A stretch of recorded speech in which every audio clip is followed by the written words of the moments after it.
battling with some things, and I was talking to God or whatever, and he was like, he gave me a few people. He gave me my friend Tora, my sister Tanisha. He gave me my sister Risha. I call her my sister right together. My sister Risha, but she's not here. And then he gave me my friend Nicole. She's not here either. Then he gave me my marriage. And I'm thinking, okay, whatever. And then he showed me a rope. And when he was giving it to me, I'm thinking, what am I going to do with a rope? And why are you giving me these people? And I'm talking about my battle. So then he got to explaining it to me more. So I got to work, and I ran to my sister, and I said, because I always run to her, and I say, look, I got this idea, and I want you to let me know how it sounds. So I get to telling it to her, and she always, she said, so where you getting to? I said, so, with the tug of war, you go back and forth. Because you're trying to win. Some team is trying to win one side. She said, oh, that's going to be good, sis. So I said, okay. So anyway, I got a few scriptures today.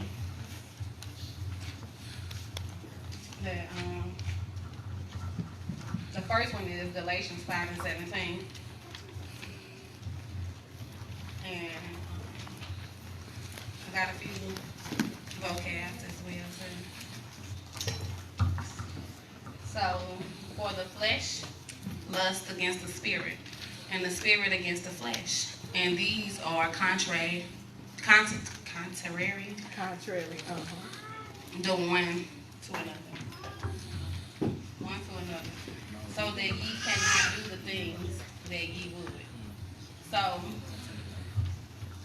when you think about a war, for me, when I used to think about a war, you think about like defending something or somebody, but when your body or your spirit and your flesh is at war, relationships can be at war, your marriage, your friendships, being in the world, coming to your calling, you could be at war with that.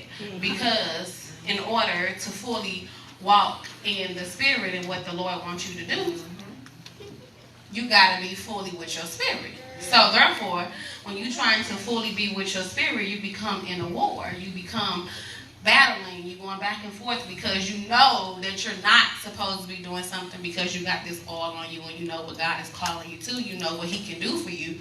But then you got the world and your flesh that feel like, well, you can just step out or you can just do this and still do that. So you go back and forth. So the war is, the vocab I got is a state of armed conflict between different nations, states, or different groups within a nation or a state. So then a tug.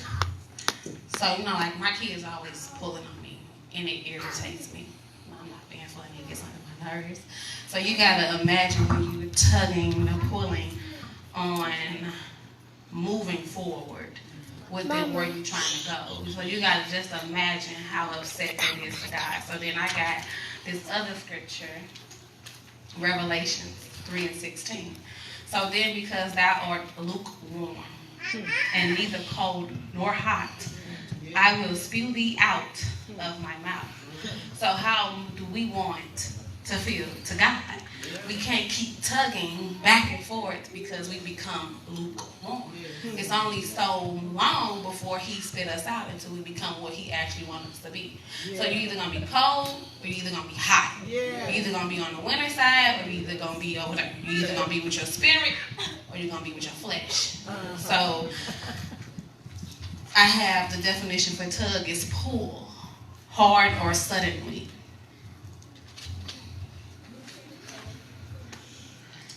Defeated,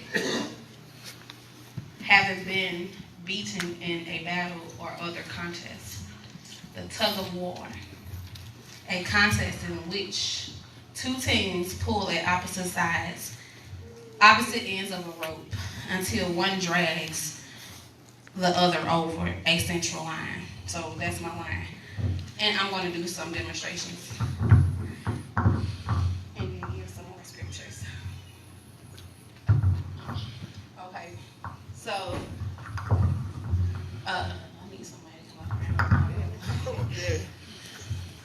Thanks. Oh, I thought she needed So to. for me, growing up as a little girl, I liked the complicated things. Math was my favorite subject. And the harder it got, the more I liked it because I was complicated. And the Lord knew that, but I didn't. I was complicated. I had a smart mouth because I always felt like if you was wrong and I knew I was right, I'm going to take my whooping because I know I'm right and I know you're wrong. I did things that I wasn't supposed to do, but at the same time, I was smart and I knew things that I wanted to do. And I see things in my family or people around me that I knew that I didn't want to do and I didn't want to be like. But coming up, I feel like, so I'm going to tell y'all this. Not Sonya, but her side is my flesh.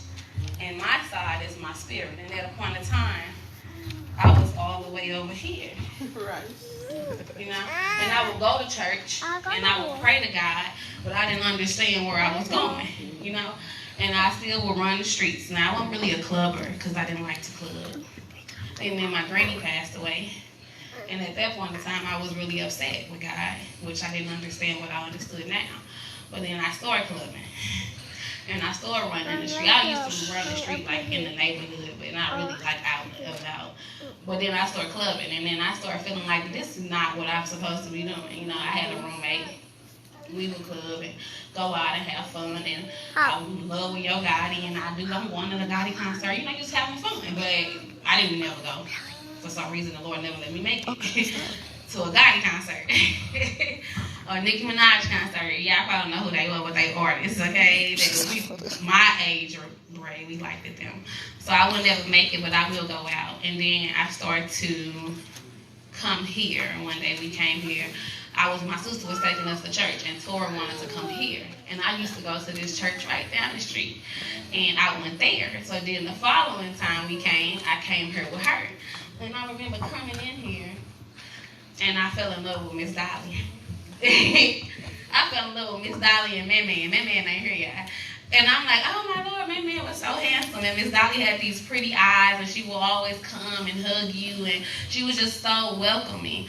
So we come every Sunday. Me and Tora would come, but then when we was married, we was living life. Tora wasn't. She was Tora. But me and Pokey was in the streets, then Tora Core. So we would have fun, but I would still come to church, okay? So then I started going through things. Like, I just started going through things. I was going with another guy, and I remember Miss Dolly prophesied to me, and she said to me, you have to, God wants you to love yourself and love him. She said, you're somewhere you are right now. You got this person up here, and you need to take him down, and you need to put God there. And I'll never forget, I ran home and I was telling Tori what she said. And if you know me, I was crazy like the little dude, whatever he was. And I told Tori, I gotta let him go because God said then I gave him to her. So I called and told him, I can't talk to you because God said, don't tell me what no God said, but it was the end of it after that. So I started to realize that I needed to walk. So then things started coming and going, unfolding for us. So I kept going further and further over here because we started having problems. Not understanding that when my problems started to come, I should have been trying to tug myself back and forth to where I wanted to go. But see, I'm pulling myself here, and the devil was winning, so she was pulling more over here. So then I got pregnant with Journey. Oh, she was a horrible pregnancy. And I was embarrassed, I was depressed, I didn't want to be bothered. My husband at the time, he wasn't my husband, my baby daddy, but he was mean and arrogant, okay? And he was a good baby daddy at the time, but he didn't want to be bothered. He was a mean person, you know, and I was all pregnant and emotional. So I didn't want to be around him. I wouldn't come to church. So when I finally had her, we started to come to church. And I started to bring him to church with me. But I was still battling so many things, y'all. I used to live in fear. I wouldn't take my GED test because I was afraid that I would fail. I wouldn't take my driver's license because if I failed, I'm going to be embarrassed. Like, I don't want to fail this test. I was so afraid of a life achieving the things that I needed to achieve to to become a better person. So I went back telling my husband, I ain't taking that test. I don't want to take it. He said, why? I said, because what if I fail? He said, then you take it over. And I said, no, I only don't want to, crying. And he said, that's the most, it's what I said, he was mean, dumbest thing I ever heard. You don't want to take something because you afraid you going to fail. And I didn't know then that when you fail or you make mistakes, at that time you're learning from them. So you're going to fail to do things. You're going to fail because it's either what God don't have for you or it's something that you have to learn with it. So anyways, I took the GED test and I remember I cried so hard. I was telling him, it was just so hard for me. I kept crying. It was just so hard. And I remember my cousin Yanni, she was like, you passed, you got this. And I passed some, but I had to go back and take 3 more subjects, and then I had to do it again. And so I told Gerard, the Father, Son, and the Holy Ghost. When I take it the 3rd time, I'm going to pass everything. So I will never forget, I was sitting up in the one night, and I'm like, I'm finna go on GED.com to see if I passed. And I did. It was just the best moment in my life. Because I feel like I didn't give up, because that's what the devil wanted me to do, to give up. So at that point in time, I started pulling. And I started coming to church, pulling more. And so I had to pull hard. Because I'm coming to church and we going to sessions because now Miss Dolly talking us to get married. Because we got these kids. So we pulling and we pulling, but we still going back and forth. At a point in time, sit down. At a point in time we was pulling. I was pulling by myself. I was pulling for my family. I was pulling for my sister. I was pulling for my strength, my spirit. And we will come and she will take all this time. I mean, we'll be here for hours taking up her time. Me and Gerard going back and forth, okay? And she used to be like, y'all gotta listen. Okay, then y'all gotta pick up y'all Bible. Then Brother Gerard, then Sister Kiara, and she loved us so much. Like we were her children. And so when we did things to disappoint her, even though she was never really disappointed, we ran. We wouldn't come to church because we didn't want to hear Miss Dolly mouth. But I'm saying my point is my struggle with my battle, within my spirit, within my walk, is still it's still really hard. So some days I get up and I'm still struggling and I'm still tugging because I can't get to where I want to get to. So I am in the tug of war. When I get through, I want to be all the way over here and I want to be able to yank it. Because sometimes I can't yank it. When it comes to my friends, Tanisha, Tora, can y'all come here?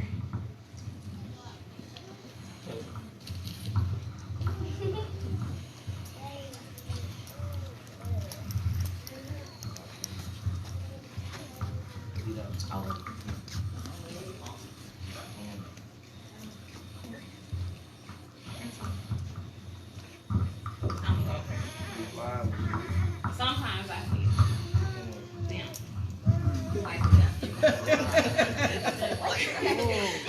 You see, it's a struggle for them. So sometimes I have to take the lead. That's good. Yeah, that's it. That's good. I don't always want to struggle. Yeah. So when we come to church and Juju say, I ain't in the mood to praise, but you got to get up and you got to praise for somebody else. I have to praise because I have to win this struggle. Yeah. Because I don't want them to end up over here. Yeah. Because if they end up over here, they missing out what God got for them. Yes, that's good. You don't want them to miss. If you got a family, you got a team. I have a team. I got people that God want me to coach. I got people that He got a calling for them. Come on. It's for them. I don't know the calling, but I know this is what He gave me. So just like my pastor, her blood, sweat, and tears into me when I don't want to do things, okay? She still didn't give up. She kept tugging. And she kept saying, I'm going to win this war. It's a tug of war. When it comes to my marriage, come on, Alvin.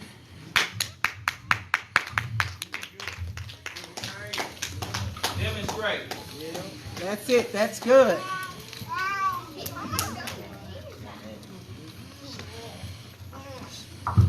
point in time where we was over there. Both of us. Because we didn't understand what a marriage was. We didn't understand how to build a family. We didn't understand how to be one. We didn't understand what that was. We would come here, like I said, every night, and she would tell us the same thing. But when we left out, it was still with what we heard, what we seen. See, my family, they not married, a lot of them missing. His family, a lot of them missing. Growing up not knowing what a man's supposed to be doing or how a husband should lead and not having that guidance is hard. Growing up not understanding how a woman's supposed to be submissive to her husband. How sometimes we just got to say, okay, when you don't want to, when you think that you're supposed to, it don't matter. Sometimes I don't want to do nothing that this man asked me to do. I used to tell Miss Dolly, I ain't doing it because I feel like he should be listening to me. And she used to be like, well, Sister Kiara, you're not listening. I'm telling you what you're supposed to do. And I used to be like, but he don't listen to me. And you got to pray. She used to tell me, you have to pray. You got to pray for what y'all want. You got to do this. Or she used to have me come here and she would pray with me and put this oil on me so that at one time I get home and I used to pray. And he wasn't praying because he was going through what he was going through. And I'll go in the room and pray and he'd be like, leave her alone. She praying. You know how she is when she don't pray, when she don't go to church. She love her God. You know, let her be. And we start going through things. And we had a mishap where like I moved out the house. So we separated. And we started going through things. I let other things come in between us. So at the time, we was in the tug of war. Pull it out. We in the tug of war. And at a moment in time, I felt like he was over there. And at the time that he was over there, I had to be over here. Because the pain that I was enduring, like I said, I'm complicated. I like complicated things. The Lord knew he couldn't just let him, whatever, do something that was going to be small for the Lord to get my attention. He had to make it huge. He had to harden his heart. He had to make things happen for me to feel who I needed to go to. So at the moment in time when we were separated and God started revealing things to me, and I started telling him, I got to focus on me because the Lord is calling me. But we was going through so much and I was so hurt that I would sit there and I would pray. And I would pray in and out. I'd go to work and I'd smile all day. But in the inside, I was dying. When I got home, I would run home and go in the attic and I would just read my Bible. Because that's the only way I felt safe. I didn't want to talk to other people. I didn't want to talk to outsiders because they didn't understand what I was going through. But my pastor, she will always make me come to church, horror juju, make me pray, make me read, call me and tell me, stop focusing on Brother Gerard and focus on you. And that's why she will tug at me. Come on, tug at me. So by me praying and fasting for my marriage years ago, we continue to have problems. We continue to, come on. We continue to go back and forth. I mean, back for years. I started to realize that if I want to become the woman that God calls me to be for my husband, I have to really consider this question. And I ask myself, do you fully trust God? If you fully trust God, then your husband can fully trust you. If you don't fully trust God, then how can your husband fully trust you? So I started to read Proverbs 31. And I'm starting to read this, and I'm really reading this and studying this word.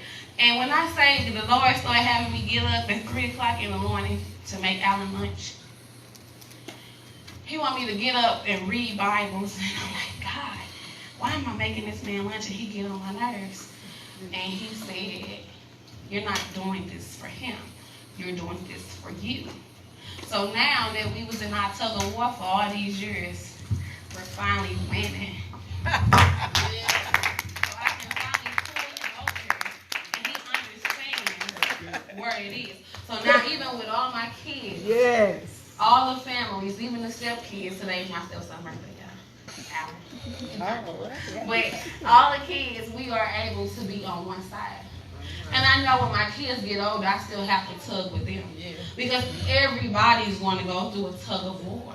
The thing is, the question is, when we're going through this war, even as a church, we all might be over there sometimes. But we have to learn how to pull. Yeah. We have to learn how to follow our leader and pull across this line. Because if you don't, you will fall. Yeah.